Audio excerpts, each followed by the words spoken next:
What is up, party people? We got another video here on the Resto Druid. Something a little bit different here for you guys. So this is an alternative build. If you do want to try it out, it's going to be a lot more fun in my opinion, but it's very risky to play.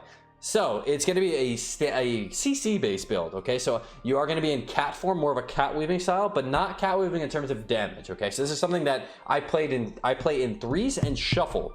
Not every game, not every composition, but this works very well in shuffle lobbies that are not all melee. So you have some casters in there, preferably at least 2 casters.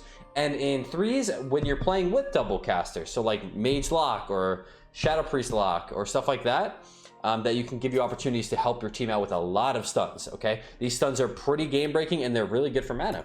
So and also, this is an alternative. This is not the best build to play. I know people are gonna say this is just stupid to play. Yeah, it is stupid to play, but it's fun and it sometimes works. Okay, so I'm gonna go over the build and I'm gonna show you guys a lobby, pretty decent MMR lobby as well. A commentary on kind of the game and how I played to make this work. All right, so really quick, the build, spec tree, same exact stuff. The one thing I would make sure you want to have, especially in threes, is shapeshifter, because you get the mana back from maiming. Not 100% necessary in shuffle, but I would say in threes, but it could be useful in shuffle too. All right, and then also the off case that you can actually just get a bite and kill something. But regardless, back to the spec tree or the class tree. This is where the nitty gritty of it is. So I do have the main healing talents. The only thing I'm losing out on is that range. Okay, you don't have that extra range on clone and everything, which does suck, but the alternative is kind of nice. So I made 2 different versions of this build. The one had a bit more speed and the one was a bit more tankier. Okay, so it's kind of up to you what you want to play. I have to go more speed because if you don't take the damage in the first place, if you can get out of the fight, you don't need to heal back in the first place. You don't need to be necessarily tanky, right? If you're more mobile. So this is the generic build I made. So I have I have every speed talent. I have short, stampeding roar. I have tireless pursuit and feline. All right. The alternative you can do is you drop these 4 points there and you go down into here, and you can still have like that thick hide and the extra matted fur for the extra defensiveness. So kind of up to you on that, but I prefer to actually play more speed. I am really fast, so I can get in and get out what I'm doing. All right, so the main gist of this build is getting combo points. Okay, that is the whole goal. Get combo points, get maims, get in, get out. You're not sitting in the fight and swiping and shredding and doing cat damage. Damage is irrelevant in this build. You do way less damage than you would if you were just playing the normal tree form and spamming wrath. Okay, so the whole goal of this is to get in. I typically rake, swipe as much as you can, save combo points for later, and then when you have opportunities to get maims, you do it. Okay, so it's like having a second bash essentially.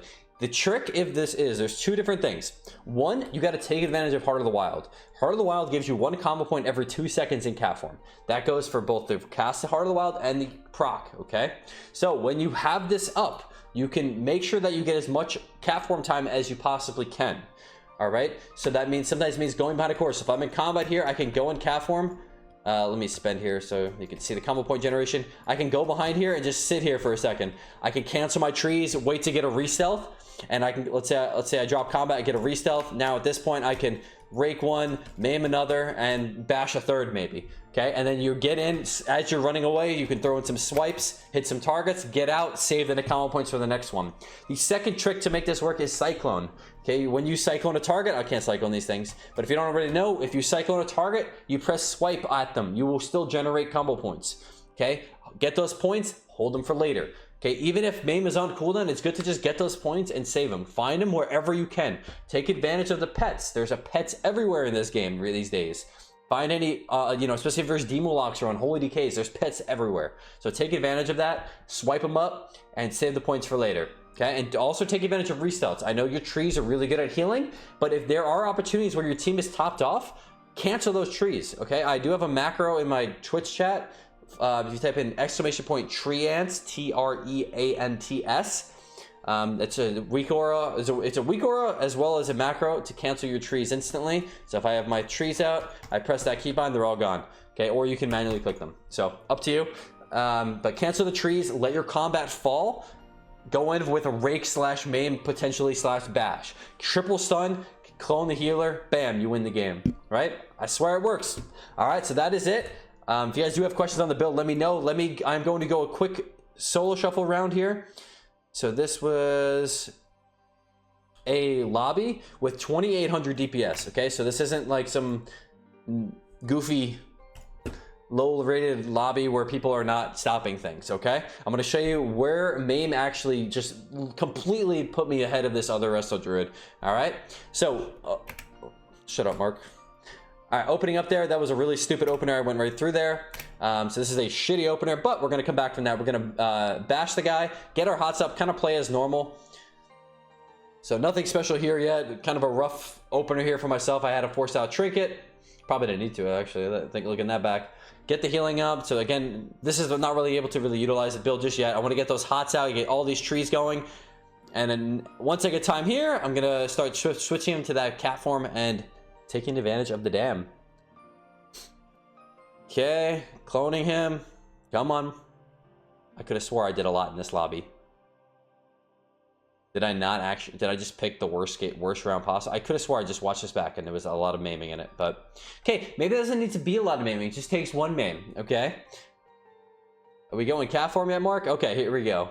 We're going cat form. So we're swiping some pets here behind the pillar. We get a nice maim onto the healer where everybody's bunched up. This is an insanely good opportunity here. So again, going back to healing. Get trapped. Okay, so this is actually a great example of not having to play super crazy to still win the game off of maims. Because I know I win the game with maim here. Okay, keeping the hots up best I can. Tree form. Because, you know, for the most part, the game is not changing. I'm throwing up some moonfires here.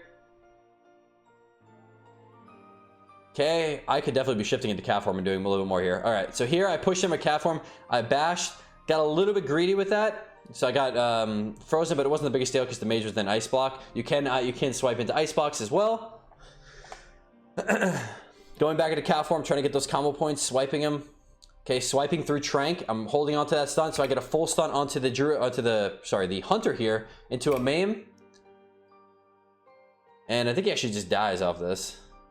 So, maim won the game there. I only got 2 maims off that game, but there was definitely another round where I did a triple stun.